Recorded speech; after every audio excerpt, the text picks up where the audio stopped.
This episode of This Printed Thing is sponsored by PCBWay. Did you know that even if you don't have a 3D printer, you can still get your stuff 3D printed by PCBWay? They can also do injection molding, CNC machining, and they can even help you design and fabricate boards for your electronics. Use PCBWay for all of your prototyping needs. Prototype the smart way with PCBWay.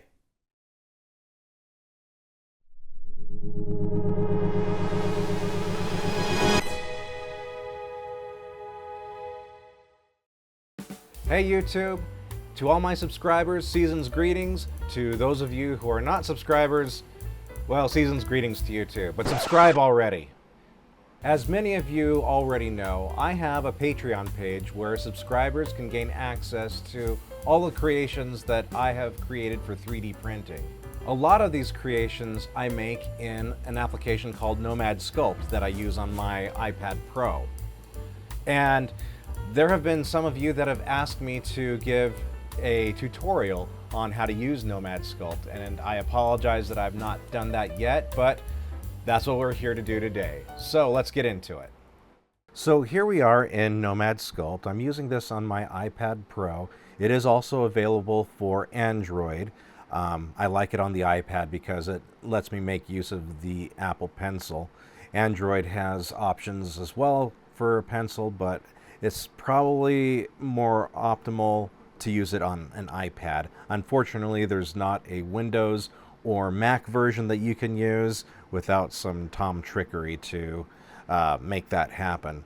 But I'm here on my iPad in Nomad Sculpt, and what we're going to do is we're going to create, let's just do something basic. We're going to create just like a little cartoony skull. This will not be an all-inclusive tutorial on how to use Nomad Sculpt, but if you guys like this content, let me know in the comments, and I will make more content like this as I sculpt things in the future.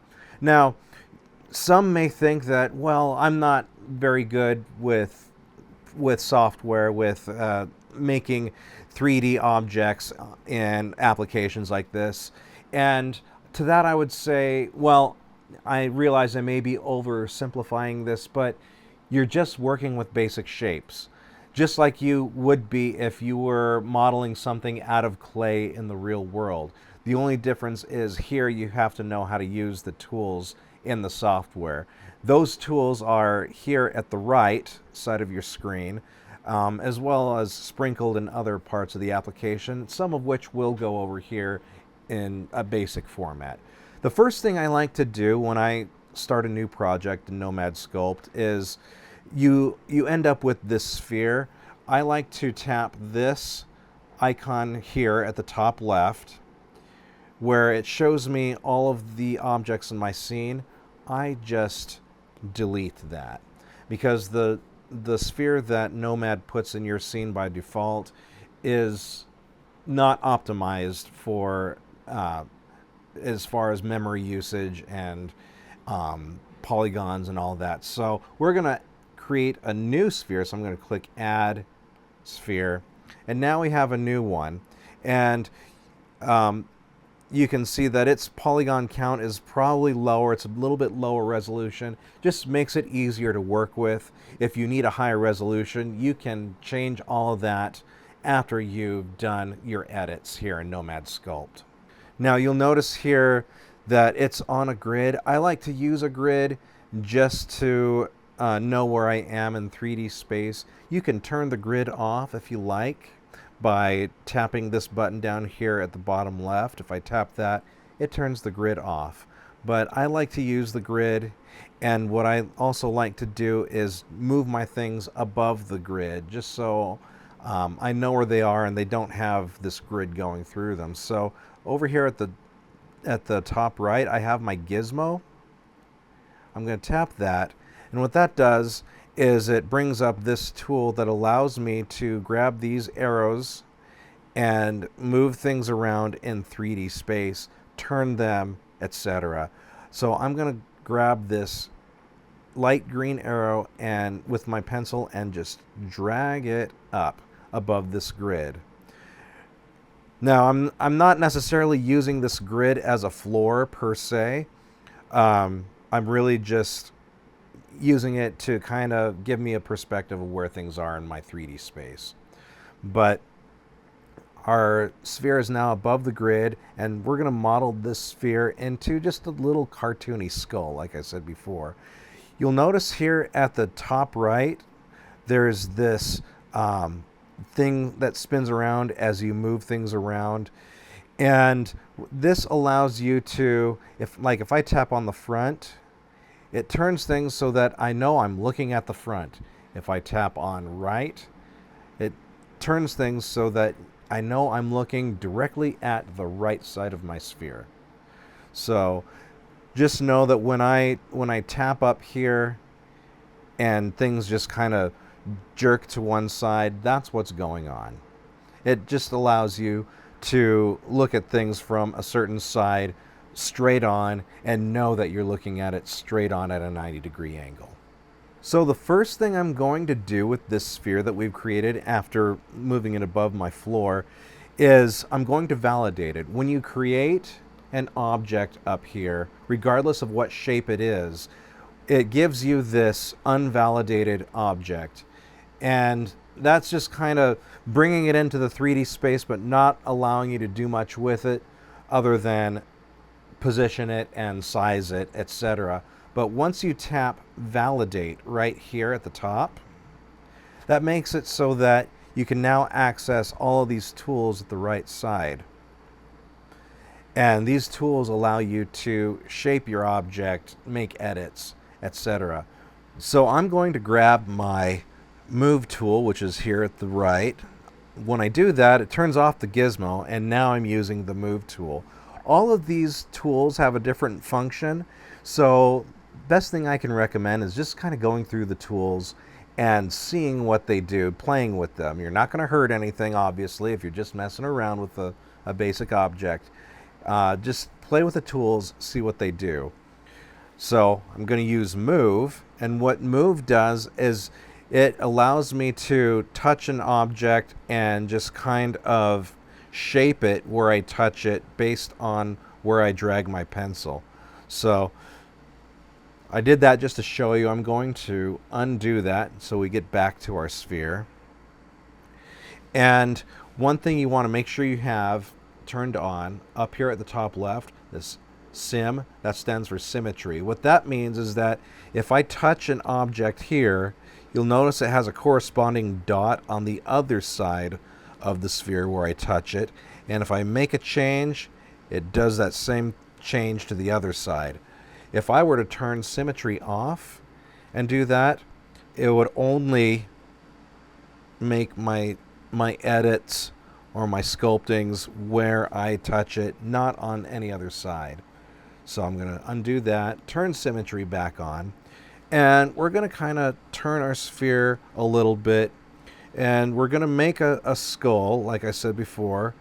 So we're going to kind of shape it a little bit to more resemble the shape of a head. Again, it's going to be cartoony. I'm not that great of an artist. Again, sculpting is nothing more than working with basic shapes, but I would not say that I'm in any way, shape, or form an artist. But we're going to just kind of move our sphere around, and here we can increase the size of what we manipulate on our shape. So I'm going to increase that just a little bit. Right below that is the intensity of what we do. So different tools will behave a different way, and the intensity will control to what extent each tool does what you expect it to do. I'm going to turn it down just a little bit here. So move that out. We're going to move this back out a little bit. So we have kind of a basic face. I'm going to kind of flatten this a little bit. Great. So that's going to be kind of the basic face of our skull. I'm going to select the drag tool. Oh, you know what? It wants me to save it. By default, Nomad Sculpt has an auto-save feature, but before it can start auto-saving, it needs a name for our project. So we're going to call this a skull. So I'm going to select the drag tool. Drag and move are very similar, but drag, I think, is a little bit more localized to what you're touching. So like I do that as opposed to if I use move, bring our brush size down to more what our drag was. Move kind of moves stuff all around where you touch it, whereas drag is more localized. So we're going to make the eyes here. I'm going to bring our brush size down a bit as well as our intensity. And we're going to kind of make some sunken holes for the eyes. Let's actually make them a little bit bigger. Again, this is our cartoony skull, so let's kind of exaggerate things a little bit.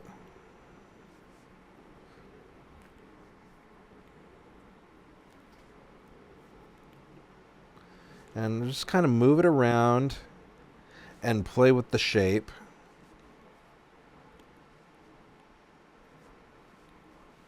And you'll notice as we drag things around, these polygons, these triangles that make up our shape are more and more prominent and visible. It's because we're not actually adding any more polygons to our shape. We're just kind of making the ones that are already there bigger or smaller to accommodate the shape that we're creating. If I tap this wire down here at the bottom left, this wire button, it'll show you the wire mesh of what we're creating. So we can leave that on or turn it off. I will kind of flip-flop between turning it on and off based on what it is I'm doing. Right now, what I'm doing is just creating the eyes. So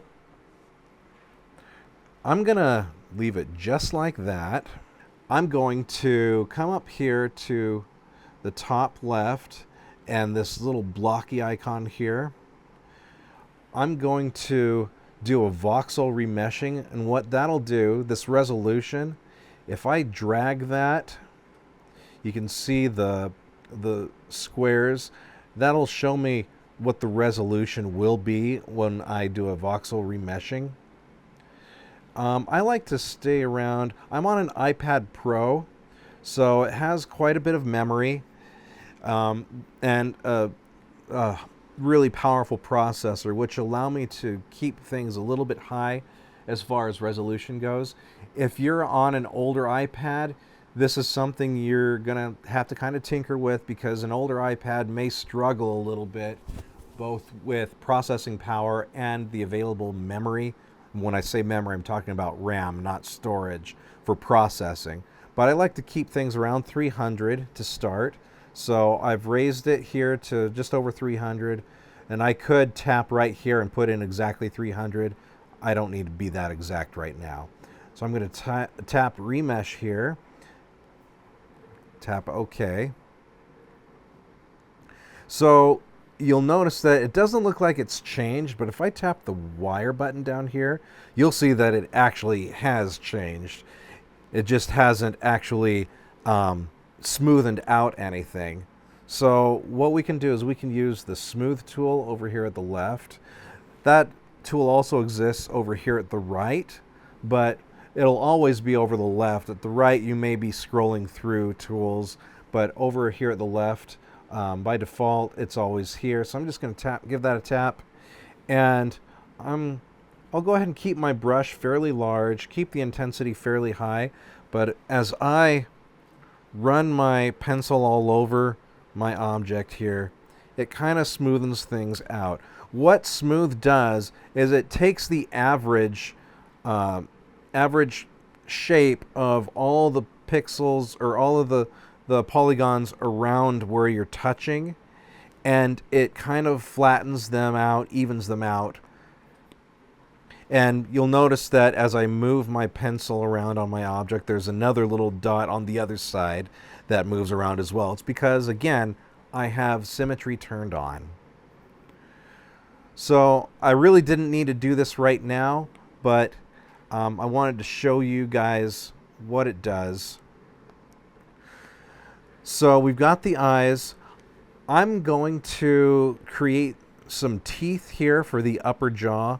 For this tutorial, I'm not going to do a lower jaw because I can show you the basics just with what we're doing here.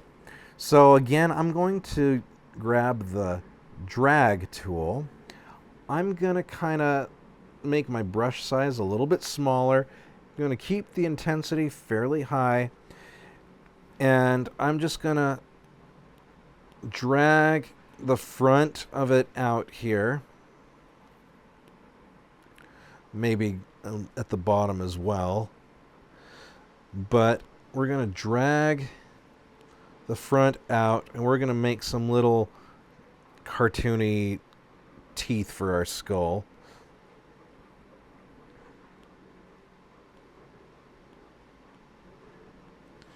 Here. So yeah, we got that there. So that'll give us the overall shape. I'm going to come down and grab here at the right. I might have to look for it. Whoop. And you can press your finger on these tools too and move them around on your toolbar if you want to keep some tools closer to the top that you use more often. Oh, here we are. The crease tool. What the crease does is, well, pretty much what it sounds like it does. If I touch my object, I can move, and it makes a little crease, a little indentation. And again, because I have symmetry on, when I touched it here, it did the same thing over here. Of course, there will be times when you want to turn that off.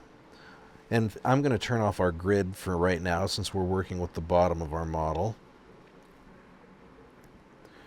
But let's go ahead and extend this down to here. And what the heck, let's add another row of teeth here.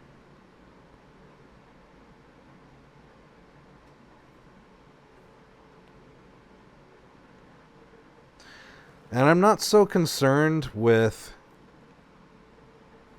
what it looks like on the bottom. Whoops. And I'm going to undo that because I didn't like the way it turned out. I'm not so concerned with what things look like on the bottom because if I were going to 3D print this, we were going to have to flatten the bottom anyway, because if you 3D print, you know that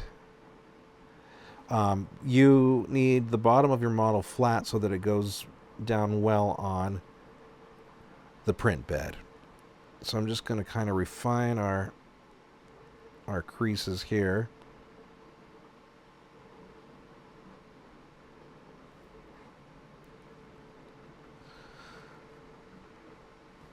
So that's really all we're going to do with that. Again, this is not something that I'm necessarily modeling to sell on Etsy. I usually do better quality than this, but just for kind of the quick and dirty and to show you how to do it, that's where we're going to leave it. Let's give this guy a nose. For this, I'm going to do something that we haven't yet seen. I'm going to add a mask. And forgive me while I look for the mask tool. And it's probably right in front of me. I sometimes rearrange this based on what I'm doing. Oh, here we are. We're going to mask. Again, keeping symmetry on. I'm going to make our brush size a little bit smaller. And we might as well leave the intensity fairly high because we want things to be somewhat exact. But we're going to make we're going to draw the shape of the nose we're going to create. So, great. We've drawn this shape. Now what? I'm actually going to, up here at the top, since we have mask selected here at the right, up here at the top we have a new set of tools. We're going to invert, which is this one right here at the top. What that does is it inverts our mask so that everything is selected except what we drew. And what that'll do for us, if I select move here and I start manipulating this, it'll allow me, you'll notice how big my brush is, but all that will be affected is the part that I've touched. I'm actually going to undo that because I'm going to make my brush a bit smaller, less intense. Actually, you know what?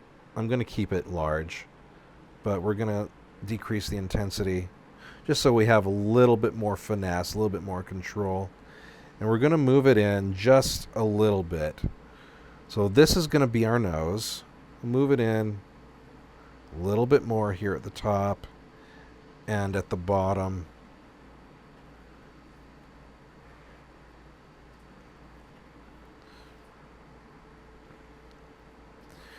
Now, if we go back to our mask tool at the right here, it'll bring our mask back up, and we're going to, our mask tool's at the top, we're going to clear all, this one right there at the top left. So we've got this. I don't like hard edges usually when I model things. So I'm going to smooth this out so it's just a little bit of an indentation, kind of like the eyes. But before I do that, I'm actually going to come back up here and do another remesh. What that'll allow us to do is that it adds more triangles or polygons to these polygons that were stretched due to our moving of the masked object. So now over here at the left, I'm going to tap smooth, and if I apply that here,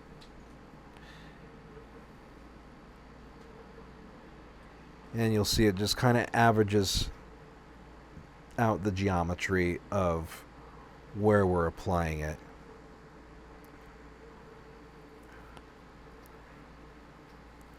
And if I turn off this wire, we can get a better idea of how it's going to look. I'm going to make our brush size just a little bit bigger so we don't have to work quite as hard for quite as long. But yeah, very basic skull. So let's say we want to 3D print this. Well, as I mentioned before, we'll want to flatten the bottom. What I will usually do is I'll just use this trim tool right here. What that'll allow us to do is draw a line, and anything on one side of the line just gets cut off. But we want to make sure that we're looking at our model from a 90-degree angle, because if I just select trim and I have lines selected and I just draw a line here, we'll make sure it's the bottom that gets trimmed off. It's going to trim it off like that. And that's not necessarily what we want. So I'm going to undo that. And I'm going to look at it from the side here, from the left, just so I know that I'm looking at it again from a 90-degree angle. We're going to trim it. Let's trim it right here. So I would say, yeah, we could print this if we wanted to. But you know what? Let's add a little bit of a dynamic to it. Because right now everything is very symmetrical. Let's add to the cartooniness of our model just because. Let's go back to our move tool here at the right.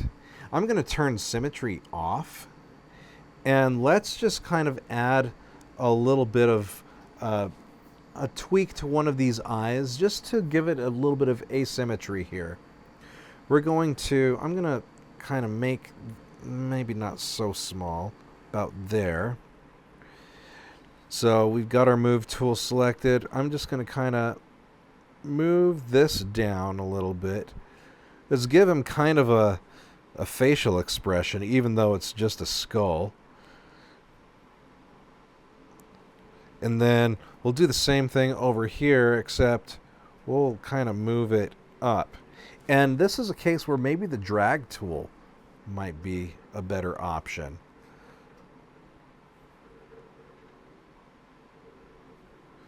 So we'll move that down with the drag tool. And I've made my brush size a little bit bigger.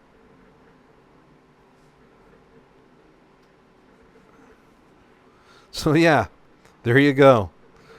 He looks a little bit confused about something. Maybe he wonders why he's dead. I don't know. But yeah, I would say this is ready to 3D print if we wanted to do so. If you want to do so, feel free. It's your creation. You just made this. Congratulations. So you can export this, put it into your slicer.